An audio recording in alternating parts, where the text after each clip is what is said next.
गांधी जी, श्रीमती सोनिया गांधी जी, केसी वेणुगोपाल जी, अहमद पटेल जी, राजीव सातव जी, अमित चावड़ा जी, परेश धनानी जी, CWC के मेंबरान और कांग्रेस के वरिष्ठ नेतागण, मेरी बहनों और मेरे भाइयों, आपके इस प्रेम भरे स्वागत के लिए मैं बहुत बहुत आभारी हूं। मुझे मालूम था कि आज मीटिंग है, लेकिन मन में सोचा था कि मुझे शायद भाषण देने की जरूरत ना पड़े,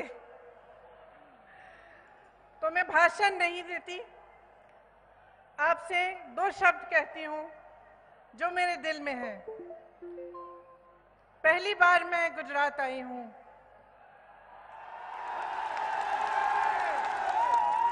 और पहली बार साबरमती के उस आश्रम में गई जहां से महात्मा गांधी जी ने इस देश की आज़ादी का संघर्ष शुरू किया था। और मैं बता नहीं सकती आपको कि वहां उन पेड़ों के नीचे बैठे हुए भजन सुनते हुए मेरे दिल में क्या भावना जागी। ऐसे लगा कि आंसू आने वाले हैं, क्योंकि मैंने उन देशभक्तों के बारे में सोचा जिन्होंने जीवन संघर्ष किया, जिन्होंने इस देश के लिए अपनी जान दी, सब कुछ त्याग कर दिया, जिनके बलिदानों पर इस देश की नींव डली है।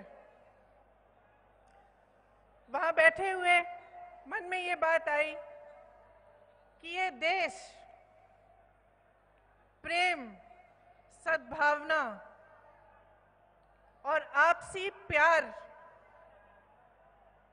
के आधार पर बना है। आज जो कुछ देश में हो रहा है उससे दुख होता है, और आप सब यहाँ इतनी तादाद में आए हैं। मैं दिल से आपको कहना चाहती हूँ कि इससे बड़ी कोई देशभक्ति नहीं है कि आप जागरूक बने।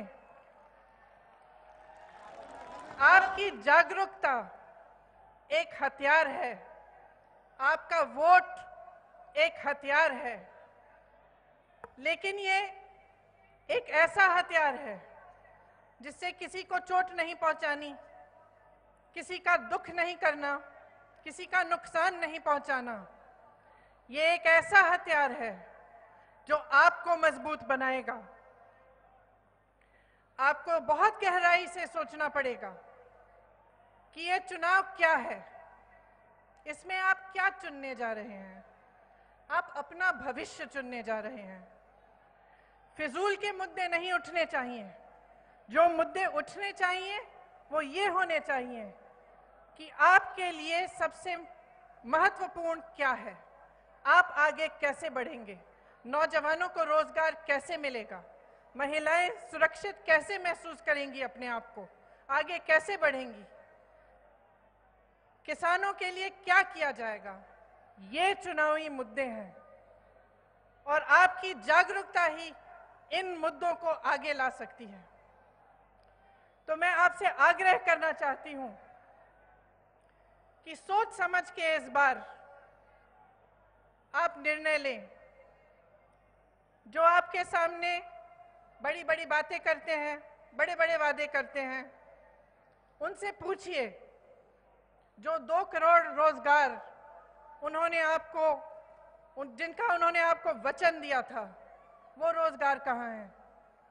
उनसे पूछिए कि जो 15 लाख आपके खाते में आने थे, वो 15 लाख कहाँ गए? जिन महिलाओं की सुरक्षा की बात करते थे, उन महिलाओं को किसने पूछा है इन 5 सालों में? सही सवाल करिए इस चुनाव में। आगे आने वाले 2 महीनों में आपके सामने तमाम मुद्दे उछाले जाएंगे। आपकी जागरूकता ही इस देश को बनाएगी। ये आपकी जिम्मेदारी है। आपकी देशभक्ति इसी में प्रकट होनी चाहिए। तो यहाँ पे जहाँ से हमारी आज़ादी की लड़ाई शुरू हुई थी, जहां से गांधी जी ने प्रेम की आवाज उठाई थी, सद्भावना की आवाज उठाई थी, अहिंसा की आवाज उठाई थी। मैं सोचती हूं यहीं से आवाज उठनी चाहिए। जो अपनी फितरत की बात करते हैं आपके सामने, आप उन्हें बताइए कि इस देश की फितरत क्या है। इस देश की फितरत है कि जर्रे जर्रे में सच्चाई ढूंढ के निकालेगी। इस देश की फितरत है कि नफरत की हवाओं को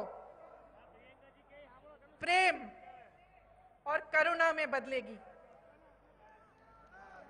ये आवाज आप यहां से उठाइए। आने वाले दिनों में सही निर्णय लीजिए, सही मुद्दे उठाइए, सही सवाल करिए, क्योंकि ये देश आपका है,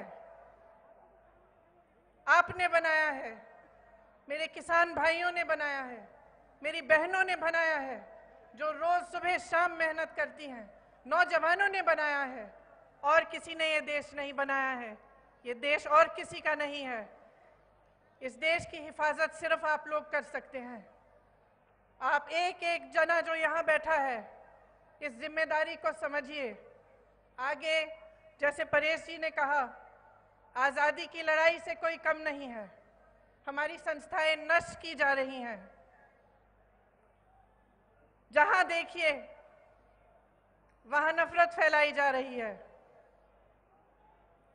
और हमारे लिए, आपके लिए इससे बड़ी चीज कोई नहीं हो सकती कि हम देश की हिफाजत करें, हम देश के लिए काम करें और देश के विकास के लिए आगे बढ़ें और इकट्ठे आगे बढ़ें। मैं आप सबको बहुत बहुत धन्यवाद देना चाहती हूं कि आपने मेरा यहाँ स्वागत किया और मुझे यहाँ बोलने का मौका दिया। जय हिंद।